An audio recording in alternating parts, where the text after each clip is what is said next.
vrei, mă? Toată ziua numai laba fac. Am făcut o seară laba în baie și am terminat în gâtul ei. Ce pula mea să fac atâta? Uite, dacă mă spernezi în bolnița ei, nu mai ai aer. Na. Eu ce să-mi bag pula în rucsacul tău? Tu în pula mea vii cu rucsacul la mine. La pește mergi cu rucsacul, la Dedeman mergi cu rucsacul. Ce pantofi mei aia vrei? Lasă-o în pula mea de ta. Nu vezi că am și păr alb în cap, în pula mea deja.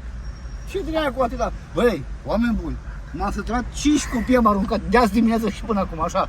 Numai pe drume m-am aruncat, să mor eu dacă vă mint, oameni buni. Deci eu, uite, în palmă, noroc că m-am dat cu clor și dezinfectat, nu mai am. Bă, tot de seară când fut o labă în baie, s-a direct în bucătărie. Eu copiii am aruncat, nu mai vreau.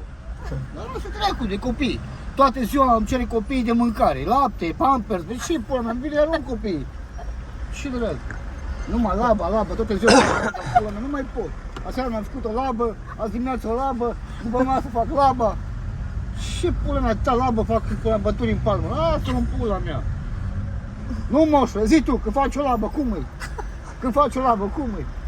Nu știi, n-ai făcut laba. Lasă familie atunci. Dacă n-ai făcut laba.